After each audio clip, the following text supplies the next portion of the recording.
Within each and every one of us, there is a moment in time when suddenly a spiritual desire, we call it a divine discomfort, would be the translation into English, starts to occur.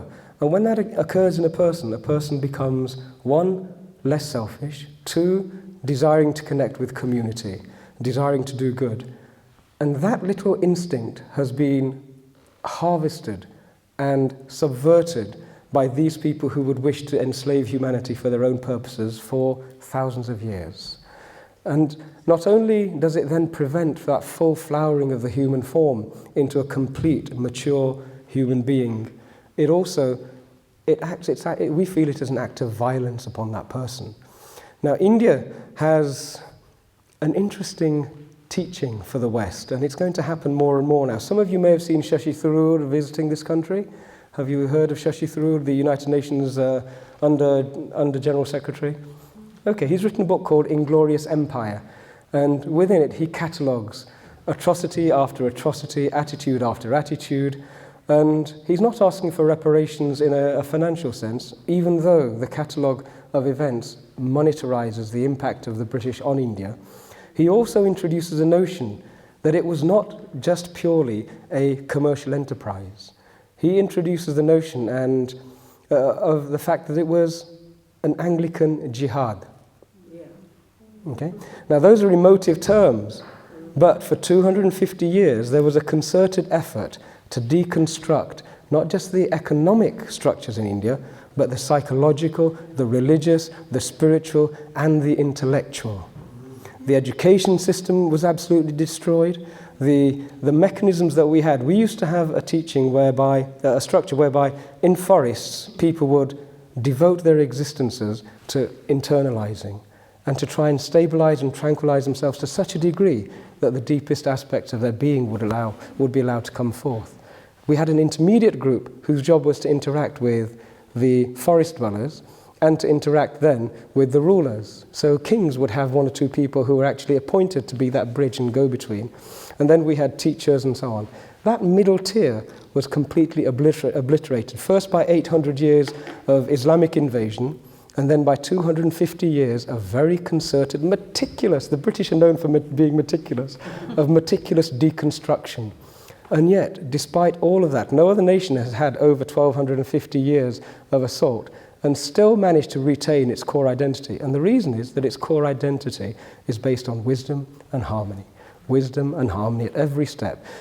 You don't need tomes to tell you what's right and wrong when your guidance is this going to add to harmonious existence of all beings, or is it going to cause disharmony?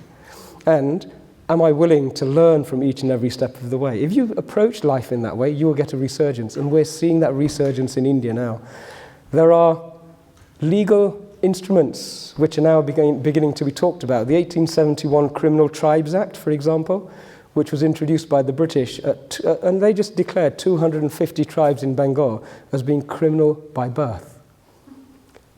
Can you imagine that concept being applied to Birmingham, perhaps? No disrespect to anybody who's watching in Birmingham.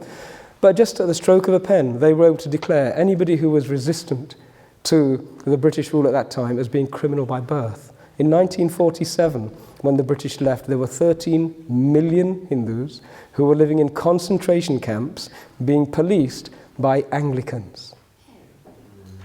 Yeah? This is all going to come out over the next 2 or 3 years, because one of the other principles that we live by is karma, that what you put out will come back. And it will come back. And Britain now is facing an extraordinary journey in that on the one hand we're saying, and Liam Fox with his comment about Empire 2, I thought, my goodness, are we still stuck there? All right? No, some people are. Indeed they are. Unfortunately. But what we need is to learn this collaborative experience, because India is collaborative. And it would merely take a recognition that if we're going to do business, we have to do it on an equal basis. The old colonial ways, they're all history. And not only that, India knows its own history. And how many know that for 6 months prior to the departure of the British, there were fires in every office in the British administration? They destroyed all of the records of everything that had been done.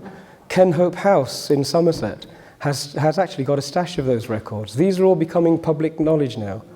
And so karma is very, very real. And what I think will be the determining moment, the nexus, is when British entrepreneurs, when your average person on the street is wanting to do business with the average person on the street in India, when they encounter the difficulties, the residual difficulties which are there as a result of the Anglican efforts in India. A choice will have to be made in, do we then genuinely say we can approach this with compassion and with a desire for reparations, for recognition, for remorse, and then genuinely to have an interaction. That decision will have to be made very, very soon. So it's going to be quite remarkable to see how our ministers go there and try and talk to people who are actually fully conversant with their own history. This is going to be an incredible churn, and it's going to come up so fast.